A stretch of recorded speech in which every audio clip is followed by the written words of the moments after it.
बंदी बनाकर हमारे देश के लोगों को भेज रहे हैं, तो कुछ बोल दें वहाँ के प्रेसिडेंट को कि ऐसे कैसे कर सकते हो।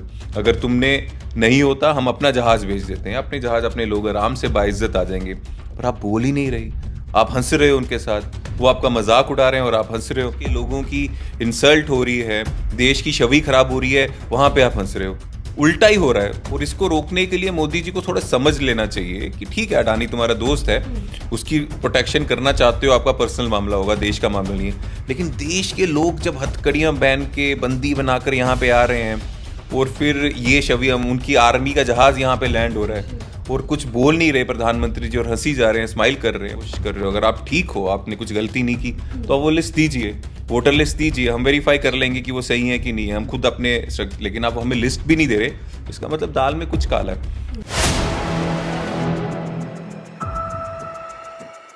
नमस्कार, आप देख रहे हैं 4PM में आपके साथ नफीसा खान। सियासी दल और लोकतंत्र की सबसे गहरी जड़ें भारत के अंदर पाई जाती हैं, लेकिन मोदी सरकार में जिस तरीके से बदलती राजनीति का दौर देखने को मिल रहा है, तमाम चीज़ों पर आज चर्चा करेंगे और समझेंगे कि मौजूदा स्थिति में जो ज्वलंत मुद्दे हैं, चाहे वो हम चुनाव आयोग की बात कर लें, महाकुंभ या फिर दिल्ली रेलवे हादसा जो सामने आया, उसको लेकर भी चर्चा करेंगे और समझेंगे कि कांग्रेस की स्थिति क्या है। बातचीत करने के लिए इंडियन यूथ कांग्रेस के राष्ट्रीय प्रेसिडेंट उदय भानु जी, उनसे समझते हैं और जानते हैं कि उनका कार्यकाल कैसा चल रहा है, उनकी रणनीति क्या है, युवाओं के लिए क्या विजन और मिशन है। बातचीत करते हैं और स्वागत है सर आपका। हम पहली बार बातचीत कर रहे हैं 4PM नेटवर्क पर। उदय भानु जी, सबसे पहले मैं आपसे यही जानना चाहती हूँ, आपका जो कार्यकाल रहा, 4.5 या 5 महीने आपको हुए हैं इस पद पर कार्यभार संभालते हुए, कैसा चल रहा है? युवाओं को लेकर आपके पास क्या एक मैप है, क्या कुछ कहना चाहेंगे? देखिए, इस समय मैं काफ़ी जगह गया, बीच में चुनाव भी आए स्टेट्स के, लेकिन काफ़ी स्टेट्स में, मैक्सिमम स्टेट्स में होकर आया हूँ और मुझे बहुत खुशी हो रही है कि हर एक देश के हिस्से में यूथ कांग्रेस के जो हमारे कार्यकर्ता हैं, जो हमारे साथी हैं, बहुत जोश से, हिम्मत से काम कर रहे हैं। और यहाँ भी दिक्कतें जो आ रही हैं सरकार की गलत पॉलिसीज़ के कारण, यूथ को यहाँ दबाने का काम किया जा रहा है, तो उस यूथ की आवाज़ बनने का काम कर रहे हैं। मुझे खुशी है, मैं ऐसे साथियों के साथ, यूथ कांग्रेस के साथियों के साथ काम कर रहा हूँ और बहुत अच्छा लग रहा है। और आने वाले समय में इसको और गति से बढ़ाकर और अच्छे से काम करेंगे, ऐसा मेरा मानना है। आप युवा चेहरा हैं। राहुल गांधी युवाओं के मुद्दों को लेकर हमेशा बढ़ चढ़कर मुद्दे उठाते रहे हैं और ऐसे में भारत से एक तस्वीर आती है जहां युवाओं को जंजीरों में जकड़कर भेजा जाता है, भारत के निवासियों को। ऐसी स्थिति में क्या कहना चाहेंगे? केंद्र सरकार के युवाओं को लेकर कई दावे हैं, लेकिन जब तस्वीरें ऐसी आती हैं तो मन में क्या चलता है? बहुत अनफॉर्चुनेट है और ये सच्चाई है। ये कोई झूठी तस्वीरें नहीं हैं, ना तस्वीरें कहीं और से आ रही हैं, ये सच्ची तस्वीरें हैं। और जो लोग वहाँ से आए, उनसे कितने मीडिया वालों की बात, हमारे मीडिया के लोगों ने बात की है, उन्होंने बताया हमें खाने को कुछ नहीं देते थे, हमें बंदी बनाकर बेड़ियाँ डाली हुई थी, हथकड़ियाँ डाली हुई थी। तो ऐसे क्यों आए भारत के युवा? मैंने अमेरिका की हम बात समझ लेते हैं कि ठीक है, उनको लग रहा है कि वो लीगली नहीं आए हैं, उनको डिपोर्ट करना है, तो डिपोर्ट इज्जत से भी कर सकते हैं। कोलंबिया का प्रेसिडेंट अगर अमेरिका की आर्मी को आंख दिखाता है और बोलता है कि तुम्हारा अमेरिकन आर्मी का हवाई जहाज़ कोलंबिया में लैंड नहीं कर सकता, हम अपना जहाज़ वहाँ भेजेंगे, और अपने जहाज़ में, कोलंबिया के जहाज़ में सभी वहाँ के लोग, वहाँ के युवा जो हैं, इज्जत से आते हैं, वापस आते हैं, तो ठीक है ना, इसमें किसी को कोई एतराज़ नहीं है। और वहाँ के प्रेसिडेंट ने अपने लोगों के लिए स्टैंड लिया, लेना भी चाहिए। तो हमारे प्रधानमंत्री जी, जो खुद बार बार पूरी बीजेपी उनको विश्व गुरु कहती है, तो वहाँ पे हम जो, अगर हमारा प्रधानमंत्री हमारे विश्व गुरु हैं, तो हमारे देश के युवा बंदी बन के हथकड़ियों में आ रहे हैं, प्रधानमंत्री जी कुछ बोल भी नहीं रहे। इनसे ज़्यादा हिम्मत तो कोलंबिया के प्रेसिडेंट ने दिखा दी। छोटा सा देश है कोलंबिया, भारत एक इतना बड़ा देश है, बहुत पावरफुल देश है, हर एक हिसाब से, आर्मी, टेक्नोलॉजी, जीडीपी, हर एक हिसाब से कोलंबिया का कोई कंपैरिजन नहीं, हम बहुत आगे कोलंबिया से।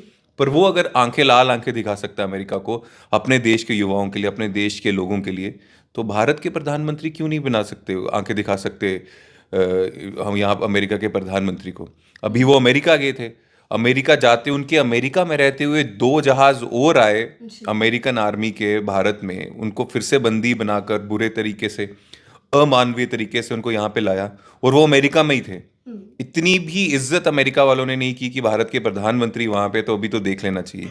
या इतनी भी हिम्मत भारत के प्रधानमंत्री बीजेपी मोदी जी ने की कि मैं भी आऊं, मेरे होते हुए बंदी बनाकर हमारे देश के लोगों को भेज रहे हैं, तो कुछ बोल दें वहां के प्रेसिडेंट को कि ऐसे कैसे कर सकते हो। अगर तुमने नहीं होता, हम अपना जहाज भेज देते हैं, अपने जहाज अपने लोग आराम से बाइज्जत आ जाएंगे। पर आप बोल ही नहीं रही, आप हंस रहे हो उनके साथ, वो आपका मजाक उड़ा रहे हैं और आप हंस रहे हो। किसी भी बात में वो कुछ बोलता है, बाइडेन का एक मीडिया वाले ने बात की तो आप अमेरिका के प्रेसिडेंट, आप मोदी जी का मजाक उड़ाने लगे कि इनको मैं जवाब देता हूँ, ये नहीं दे पाते। हाँ, कोई अडानी का सवाल करता है तो इनको गुस्सा आ जाता है। तो यहाँ देश की इज्जत का सवाल है, गुस्सा वहां आना चाहिए। अडानी के ऊपर आपको गुस्सा आ रहा है और यहाँ पे देश के युवाओं की, देश के लोगों की इंसल्ट हो रही है, देश की छवि खराब हो रही है, वहां पे आप हंस रहे हो। उल्टा ही हो रहा है। और इसको रोकने के लिए मोदी जी को थोड़ा समझ लेना चाहिए कि ठीक है, अडानी तुम्हारा दोस्त है, उसकी प्रोटेक्शन करना चाहते हो, आपका पर्सनल मामला होगा, देश का मामला नहीं है। लेकिन देश के लोग जब हथकड़ियां पहन के बंदी बनाकर यहाँ पे आ रहे हैं और फिर ये छवि, हम उनकी आर्मी का जहाज यहाँ पे लैंड हो रहा है और कुछ बोल नहीं रहे प्रधानमंत्री जी और हंसी जा रहे हैं, स्माइल कर रहे हैं, तो बहुत दुर्भाग्यपूर्ण है। हमें ऐसा भी याद आता है इंदिरा जी का समय, हिम्मत कोई कर लेता कि हमारे देश के लोगों को ऐसे भेज देता। डॉक्टर मनमोहन सिंह जी, एक बार हमारे ब्यूरोक्रेट की इंसल्ट अमेरिका में की थी, अमेरिका में हुई थी, अमेरिकन सरकार ने की थी। तो इंडियन एम्बेसी में, दिल्ली में यहाँ पे एम्बेसी था, यूएस एम्बेसी था, वहाँ से इंडिया सरकार ने अपनी सिक्योरिटी विड्रॉल कर ली।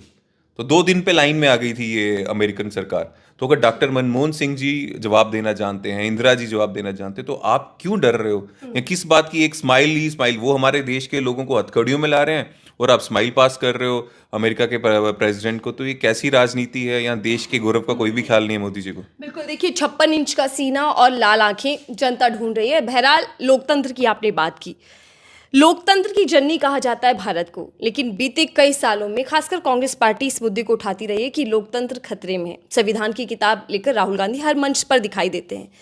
कैसे बदलता हुआ देख रहे हैं लोकतंत्र और कैसे खतरे में, किस मायने में आप ये कहते हैं? जब राहुल जी या कांग्रेस पार्टी का कोई भी साथी या हम भी जब ये बोलते हैं कि लोकतंत्र खतरे में है, तो उसका मतलब ये नहीं है कि यहाँ पे वोट, चुनाव होना बंद हो गए। उसका मतलब ये है कि वो इंस्टीट्यूशंस, जो इंडिपेंडेंट इंस्टीट्यूशन होते थे गवर्नमेंट ऑफ इंडिया के साथ साथ जो काम करते थे, उनकी इंडिपेंडेंस आज नहीं है, उनको हाईजैक कर लिया गया है। इलेक्शन कमीशन ऑफ इंडिया की बात करें, रात को उनका जो चेयरमैन है, जो ऑल इंडिया इलेक्शन कमीशन के, वो बदले जाते हैं। उसमें टीम होती है, लीडर ऑफ अपोजिशन होते हैं, चीफ जस्टिस ऑफ इंडिया होते हैं, प्रेसिडेंट, प्राइम मिनिस्टर होते हैं। वहाँ पे डिस्कशन से होता है, विदाउट डिस्कशन हटा दिया, अब अपने लोग लगा देते हैं। रात को आप जजेस की, रात को 2-2 बजे जजेस की ट्रांसफर हो जाती है। ईडी का इस्तेमाल आप कब करते हो? जब कहीं भी इलेक्शन आती है तो वहाँ के ऑपोजिशन पार्टीज के लीडर्स को दबाने के लिए आप ईडी का इस्तेमाल करते हो, सब जानते हैं। तो आपने ये जो इंस्टीट्यूशंस को अपने हाथ में कर लिया, इंस्टीट्यूशंस की जो वो इंडिपेंडेंस है, उनकी अकाउंटेबिलिटी को ख़त्म कर लिया, तो हम कहते हैं कि डेमोक्रेसी जो है उसको वीक करने की कोशिश कर रहे हो, कॉन्स्टिट्यूशन को वीक करने की कोशिश कर रहे हो। ये कॉन्स्टिट्यूशनल इंस्टीट्यूशंस हैं, अगर आप इंडिपेंडेंट नहीं रखोगे, इनको अगर आप हाईजैक कर लोगे, तो मुश्किल तो है। जिस तरह से राहुल जी कहते हैं सिर्फ हम बीजेपी से नहीं लड़ते, जब इलेक्शन आते हैं बीजेपी के साथ लड़ रहे हैं, ईडी के साथ लड़ रहे हैं, लोकल पुलिस के साथ लड़ रहे हैं, सीबीआई के साथ लड़ रहे हैं, इलेक्शन कमीशन के साथ लड़ रहे हैं। अभी तक राहुल जी ने पार्लियामेंट में सवाल पूछा था कि पिछले 5 सालों में जितने लोग न्यू वोटर बने महाराष्ट्र में, उससे कई गुना ज़्यादा पिछले 5 महीनों में बने। मतलब अगर 5 सालों में 5 लाख बने, तो असेंबली इलेक्शन से 5 महीने के अंदर 50 लाख बने। जितने हिमाचल प्रदेश की टोटल पॉपुलेशन है, उतने पिछले 5 महीने में बन गए। ये कैसे हुआ? अगर आप मानते हो ये ठीक हुआ, तो हमें वो लिस्ट दे दो। तो अभी तक election commission of India list नहीं दे रही है हमको, तो फिर अगर कुछ गलत है तभी आप छुपाने की कोशिश कर रहे हो। अगर आप ठीक हो, आपने कुछ गलती नहीं की, तो आप वो लिस्ट दीजिए, वोटर लिस्ट दीजिए, हम वेरीफाई कर लेंगे कि वो सही है कि नहीं है, हम खुद अपने। लेकिन आप हमें लिस्ट भी नहीं दे रहे, इसका मतलब दाल में कुछ काला है। तो फिर जब ये इंस्टीट्यूशंस बीजेपी की इलेक्शन में बीजेपी की मदद कर रहे हैं और बीजेपी भी कर रही है, और जितना काला धन इनके पास है अडानी अंबानी का, वो भी चल रहा है, तो इसलिए फिर हम कहते हैं कि ये जो डेमोक्रेसी है वो थोड़ी खतरे में है। क्योंकि और इस तरीके के एक के बाद एक उदाहरण हमें देखने को भी मिलते हैं। लेकिन आपने इलेक्शन कमीशन की बात की, नए सीईसी नियुक्त हो चुके हैं, चयन हो चुका है, लेकिन सवाल अभी भी ये बरकरार है कि क्या चुनाव आयोग स्वतंत्र हो चुका है या अभी भी सरकार का तंत्र उस पर बरकरार देखा जा रहा है? देखिए, मेरा यहाँ तक मुझे लगता है कि जब ये चेंज करते हैं तो उसमें एक मीटिंग बैठती है जिसमें चीफ जस्टिस ऑफ इंडिया भी बैठते हैं, शायद लीडर ऑफ अपोजिशन भी बैठते हैं, प्रधानमंत्री भी बैठते हैं। उस मीटिंग के बिना रात को 8 बजे ये ऑर्डर हुआ, खुद कर लिया, होम मिनिस्टर ने शायद किया या लॉ मिनिस्टर के थ्रू हो गया। तो यहाँ से ही अगर पता कर लो, अगर ये बनने की प्रक्रिया जो है वो ही गलत है, तो काम आगे सही कैसे होगा? तो क्या सिर्फ सरकार की मंशा ये है कि जिससे कंट्रोल रखा जा सके, इसीलिए जल्दबाजी में फैसला किया गया? पिछले 10 सालों से तो यही लग रहा है, सरकार की यही मंशा है कि कंट्रोल रखा जाए, और वो रख रहे हैं। आज हम तभी तो बोला हम हर एक चीज़ों से लड़ रहे हैं, सिर्फ बीजेपी से थोड़ा ना लड़ रहे हैं। तो मंशा तो साफ है, और वो एक बार नहीं, आरबीआई के डायरेक्टर, आरबीआई के चेयरमैन से लेके हर एक जगह में यही होता है। बिल्कुल। आप कह रहे हैं कि आप सिर्फ बीजेपी से नहीं, आप कई चीज़ों का मुकाबला कर रहे हैं, जिसमें सीबीआई एजेंसियां हैं, तमाम चुनाव आयोग है। लेकिन सर, कांग्रेस पार्टी की स्थिति क्या है? दिल्ली की बात करें तो दिल्ली कांग्रेस मुक्त हो चुका है एक तरीके से। बीते कई राज्यों में चुनाव जो हुए, महाराष्ट्र और हरियाणा, वहाँ कांग्रेस का प्रदर्शन बहुत बेहतर देखा गया चुनावी दौरान, लेकिन रिजल्ट कुछ और आता है। तो क्या सिर्फ इतना कह देना कि चुनावी प्रक्रिया में धांधली हुई है या वोटों में गड़बड़ी हुई है, इससे सिर्फ पल्ला छुड़ाने वाली बात है, या फिर चर्चा मंथन हो रहा है पार्टी के भीतर? महाराष्ट्र और हरियाणा में शायद कुछ हमारी गलतियां भी रही हैं, उसमें लीडरशिप की चर्चा और मंथन आई एम 100% श्योर चल रहा होगा, और चल रहा हुआ भी होगा।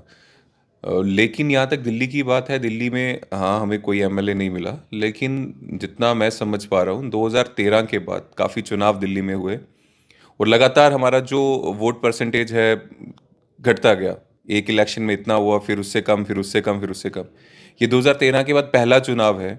अब कांग्रेस का जो वोट बैंक है वो बढ़ता हुआ दिख रहा है, वो डिक्रीज की होने तरफ इंक्रीज, लोग वापस आना शुरू हुए हैं। और अगर हम इस तरह से, जिस तरह से चुनाव दिल्ली का लड़े, लीडरशिप भी लड़ी, लीडरशिप भी इन्वॉल्व हुई, और लोगों ने, जो लोग लड़ रहे थे, अच्छे से चुनाव लड़े। अगर इसी तरह अगर हमने अब आने वाली लोकल बॉडीज में भी काम किया, अभी से लोगों के बीच रहे, तो मुझे लगता है दिल्ली में लोग वापस अगर आना कांग्रेस की तरफ शुरू हो गए हैं, तो ये एक समय की बात है। कब ये लोग बिल्कुल ये सीट्स में कैसे ये जो परसेंटेज इंक्रीज हो रही कन्वर्ट होगी, पता भी नहीं चलेगा। हमें फील्ड में रहना है। लेकिन सर, सवाल ये भी है ना कि क्या कांग्रेस पार्टी सिर्फ अपने खराब प्रदर्शन से असंतुष्ट है, या फिर संतुष्ट इस बात से है कि उसने आम आदमी पार्टी को दिल्ली में हरा दिया, बीजेपी की लोकसभा में कम सीटें पर लाकर बीजेपी को रोक दिया, या इसी में सिर्फ कांग्रेस जो है वो बल्ले बल्ले है? देखो, मेरा पर्सनली तो ये मानना है कि दूसरे की लाइन छोटी करने में इतनी टाइम वेस्ट नहीं करना चाहिए, अपनी लाइन लंबी करनी चाहिए। और जो हमारे यहाँ के पीसीसी प्रेसिडेंट देवेंद्र यादव जी थे, मैं तो सच में कहूँगा कि उन्होंने बहुत अच्छा काम किया कि दिल्ली न्याय यात्रा शुरू की, और उनका फोकस था, आज हर एक असेंबली में हमारे लोग लड़े, आज हमारे हर एक वार्ड में कार्यकर्ता हैं। तो हमारा काम है अपना कैडर बनाना। अगर हम लड़ते ही नहीं, मान लो अलायंस भी कर लेते, तो वहाँ हमारा कैडर नहीं होता। आज जो चुनाव हम लड़े हैं, हमारे पास वर्कर्स हैं, हमारे पास लोग हैं, दिल्ली में साथी हैं, और इससे हमारी लाइन लंबी हुई है। वोट परसेंटेज भी इंक्रीज हुआ है, हमारे पास वर्कर भी हर एक वार्ड में है, लोग भी हैं। ये हमारी अचीवमेंट है, और इस पे काम करना चाहिए। दूसरे की लाइन छोटी हो रही है, बड़ी हो रही है, उसमें हमें ध्यान देने की जरूरत नहीं। महाकुंभ को लेकर दिल्ली से लेकर यूपी तक काफी सियासी बवाल देखने को मिल रहा है। क्या महाकुंभ को गलत साबित करने में लगा है विपक्ष? सवाल जो उठा रहा है कि वहां पर बद इंतजामी है, किसी तरीके की व्यवस्थाएं नहीं है, या वाकई महाकुंभ को लेकर सिर्फ बीजेपी प्रचार कर रही है और व्यवसाय का एक पूरा मुद्दा बना दिया है? देखिए, महाकुंभ गलत कैसे हो सकता है जब कांग्रेस के कितने नेता, या मैं खुद महाकुंभ होके आया हूँ, स्नान करके आया हूँ, तो अगर गलत है तो मैं खुद क्यों गया? वो गलत नहीं है। गलत ये है कि आपने कितने हजारों करोड़ रुपया आपने भारत सरकार का, जो लोगों ने, भारत के लोगों ने टैक्स दिया है, वो महाकुंभ के नाम पे खर्चा है। और जब अब हमें पता चल रहा है कि वो जो पैसा है 90% तो इनके पीआर में खर्च हो रहा है, एडवर्टाइजमेंट में खर्च हो रहा है, इश्तिहारों में खर्च हो रहा है, और जो ग्राउंड लेवल में जो पैसा खर्च होना है वो 10% भी आपने खर्च नहीं किया, और उसमें भी कितनी करप्शन किया हम नहीं जानते। तो वहाँ पे जब हम वहाँ गए, वहाँ लोगों को तकलीफ है। अगर आप वहाँ जाएंगे, लोग जाते हुए क्या फील कर रहे हैं और आते हुए क्या फील कर रहे हैं, जमीन आसमान का फर्क है। और आप पिछले 8-10 दिन से तो जाते हुए भी लोग जो फील कर रहे हैं, आपने देखा दिल्ली में कितने लोग की जान चली गई। वो लोग अपने घर से निकले, वहाँ पे नहाने के लिए, दर्शन करने के लिए जा रहे थे, और गलत स्थिति के कारण, गलत मैनेजमेंट, सरकार की तैयारी नहीं थी, इसके कारण वो लोग मर गए। और रेलवे मंत्री कहते हैं छोटा सा हादसा है। मैं पूछना चाहूंगा रेलवे मंत्री को, जिनके घर जिन सदस्यों की डेथ हुई है, उनके परिवार वालों से पूछो क्या ये छोटा सा हादसा है? उनकी तो पूरी जिंदगी आहत हो गई ना इस चीज से, और उसको छोटा सा हादसा रेलवे मंत्री कहते हैं। तो इनकी तैयारी कुछ नहीं है, सारा ध्यान जो था पीआर में था। अब चीज़ें बिगड़ रही हैं, तो उसमें ऑपोजिशन का आप रोल लगाएंगे तो ठीक है, आप लगा सकते हैं, कौन रोकने वाला आपको। लेकिन आपको तैयारी करनी चाहिए थी, ताकि कुंभ में जितने लोगों की जान गई वो ना जाती, या दिल्ली में जितने लोगों की जान गई वो ना जाती। क्योंकि ये सब लोग कुंभ में जा रहे थे, कुछ जिनके धार्मिक आस्थाएं थी इसलिए जा रहे थे, कोई काम, मतलब अपनी आस्था को लेकर जा रहे थे, और वहाँ पे उनको ये भी प्रबंध नहीं मिल रहा कि भगदड़ के कारण उनकी जान जा रही है। तो बहुत ज़्यादा दुर्भाग्यपूर्ण है। आपने दिल्ली रेलवे स्टेशन की बात की। रेलवे स्टेशन पे भगदड़ मचती है, कई लोगों की जान जाती है, लेकिन सर आरपीएफ की रिपोर्ट सामने आई है और जो रेलवे प्रशासन है उनके तर्क भी हमने सुने। दोनों में काफ़ी बड़ा फर्क देखा जा रहा है। आरपीएफ की रिपोर्ट ये कह रही है कि हमने पहले से ही ये इन्फॉर्मेशन दे दी थी कि भीड़ बढ़ गई है, टिकट ज़्यादा बेचे जा रहे हैं, और जो खास कारण रहा इस भगदड़ के पीछे वो ये था कि प्लेटफॉर्म को डाइवर्ट करना, एकदम से बदल देना। लेकिन प्रशासन जिस तरीके से तर्क दे रहा है, और ये क्या आपको लगता है कि जो रेलवे प्रशासन है वो सिर्फ और सिर्फ बचाव कर रहा है, पूरे मुद्दे को डाइवर्ट कर रहा है, और उसकी नीयत में कहीं ना कहीं खोट है? देखिए, जब हम कुछ भी होता है ना ऐसा, तो हम एक डिपार्टमेंट को बोलते हैं ये डिपार्टमेंट गलत कर रहा है। जब बच्चों का पेपर देते हैं, उनके पेपर लीक हो जाते हैं, तो हम वो करते हैं कि इस डिपार्टमेंट की गलती। वो डिपार्टमेंट की गलती नहीं है, डिपार्टमेंट को चला रही सरकार है, ये सरकार की गलती है। और अगर ऐसे हुआ लास्ट मूवमेंट में प्लेटफॉर्म चेंज हो रहा है, तो वैसे काबिल लोग क्यों नहीं भेजे? उनको इतनी समझ नहीं है कि आप इतने लोग यहाँ पे और आप कह रहे हो कि अब ट्रेन दूसरे प्लेटफॉर्म में आ रही, तो भगदड़ तो मचेगी। ये तो बेसिक सेंस है। किसी ने जिम्मेदारी ली इस चीज़ की? किसी को सस्पेंड भी किया? अभी तक नहीं किया। इसका मतलब इनको मानना ही नहीं है। ये सुधार तब होता है, हम किसी चीज़ का इलाज तब करते हैं जब हम बीमारी को पहचाने। ये बीमारी को पहचानना ही नहीं चाहते, क्योंकि इनको लगता है कुछ गलत नहीं हुआ, सब बहुत अच्छा हो रहा है, विश्व गुरु जी सब कुछ कर रहे हैं, बहुत अच्छा हुआ। जो जाने गई वो लोगों की अपनी गलती से गई, सरकार की गलती नहीं थी। तो ये मानने को तैयार नहीं, तो सही कहाँ से होगा? अगर अभी एक्शन होता, रेल मंत्री से इस्तीफा लिया जाता, आगे जो भी नया रेल मंत्री बनता वो इस चीज़ों का ध्यान रखता, भाई नहीं, मेरे को लापरवाही नहीं करनी, अगर मैं लापरवाही करूंगा, लोगों की जान मेरी गलती से चले गई, तो मेरा इस्तीफा हो जाएगा। लेकिन आज उन्होंने इस्तीफा नहीं लिया, तो क्या आप एग्जाम्पल सेट कर रहे हो? लोग जितने मर्जी मरे भारत के, किसी भी डिपार्टमेंट के हों, उनके मंत्री अपनी जिम्मेदारी नहीं लेंगे, लोग मरते रहें। पीआर चलना चाहिए, एडवर्टाइजमेंट चलनी चाहिए, सोशल मीडिया में चलना चाहिए कि इतना कुछ कर दिया। भारत के लोगों की जान की कोई कीमत तो दिख नहीं रही। किसी सर नेताओं की भाषा देखने को और सुनने को मिल रही है। यूपी के सीएम योगी आदित्यनाथ कह रहे हैं कि कटमुल्ला शब्द का इस्तेमाल करते हैं। नियत है या फिर जो एक विशेष समुदाय को लेकर जो उनकी भद्दी सोच है वो उजागर कर? देखिए, ये तो सोच वैसे ही गलत है कि किसी भी धर्म को, हमारे देश का संविधान बोलता है सब लोग एक साथ इज्जत में रह सकते हैं, अच्छे से रह सकते हैं। जब हम सेकुलरिज्म की बात करते हैं, तो बीजेपी ने सेकुलरिज्म का मतलब ये बता दिया कि ये सिर्फ एक धर्म के लिए करते हैं, अपने हिंदू धर्म की वो इज्जत नहीं करते हैं। सेकुलरिज्म का असली मतलब जो हमारा संविधान बताता है, हम अपने धर्म की इज्जत करते हैं और बाकियों की भी करते हैं। लेकिन ये बीजेपी में स्टार्टिंग से नहीं है, इस संविधान को, इस चीज़ को तो वो मानते नहीं, वो हम सब जानते हैं। लेकिन अगर योगी जी को इतनी दिक्कत आ रही है, तो योगी जी को सबसे पहले सवाल तो प्रधानमंत्री मोदी से पूछें कि कतार के जो शेख को लेने आप क्यों गए थे? यहाँ पे हमारे लोग कितने मर गए? यहाँ पे अमेरिका से कितने लोग आ रहे हैं हथकड़ियों में बंधे हुए? उनसे मिलने तो मोदी जी नहीं गए। शेख से मिलने आप जा रहे हो, उनको डांस दिखा रहे हो या उनको क्या क्या कर रहे हो। तो ये दोहरा मापदंड क्यों है? अगर योगी को कुछ सच में कुछ ऐसा लगता है, जो भी उनकी सोच है, तो सबसे पहले तो मोदी से सवाल पूछे। ठीक है, मैं आखिरी सवाल ले रही हूँ जिससे मैंने शुरुआत की थी। मोदी सरकार में बदलती हुई राजनीति कैसे देखते हैं? क्योंकि आप युवा भी हैं, आपका अभी पूरा राजनीतिक करियर बचा है। क्या बदलाव आप राजनीति में देख पा रहे हैं, और क्या असल मुद्दों को बिल्कुल दरकिनार कर धार्मिक मुद्दे हो गए या फिर ऐसे मुद्दे हो गए जिसमें जनता मूर्ख बन रही है या भटक रही है? देखिए, ये तो बीजेपी का यूएसपी है। बीजेपी का कोई भी नेता जो है इलेक्शन जीत जाएगा, चाहे मोदी जी के नाम पे, किसी धर्म के नाम पे, उसके बाद 5 साल की छुट्टी में चले जाता है और फिर इलेक्शन में फिर से वापस आते हैं। बात जनता की भी है कि जनता को भी देखना चाहिए कि जो वादे करके हम एमपी बना रहे हैं या एमएलए बना रहे हैं, जब वो फिर से 5 साल बाद वोट लेने आता है, तो हमें पूछना चाहिए कि भाई तूने ये बोला था, ये किया कि नहीं किया? धर्म की राजनीति में घुसकर वो फिर से हमारा फायदा उठाते हैं, और जो उनके काम है वो कर्म वो करते नहीं है। आज के भारत युवा में 2 सबसे बड़ी समस्याएं मैं मान रहा हूँ जो हैं, एक बेरोजगारी और दूसरा नशाखोरी। और ये भारत को के भविष्य के लिए बहुत बड़ा खतरा है, और इन दोनों से लड़ने के लिए हमें पूरे प्रयास करने चाहिए। यूथ कांग्रेस ने एक मुहिम पूरे देश भर में आंदोलन शुरू किया है, नौकरी दो नशा नहीं। और ये हम बाहर पूरे स्टेट्स में ये प्रोटेस्ट कर रहे हैं, आंदोलन कर रहे हैं, ताकि ये सोई हुई बीजेपी सरकार जागे। क्योंकि मोदी जी को, उनकी सरकार को, उनकी जो कैबिनेट है, उनको पॉलिसीज बनानी पड़ेंगी किस तरह से देश में बेरोजगारी और नशाखोरी को दूर कर सकते हैं।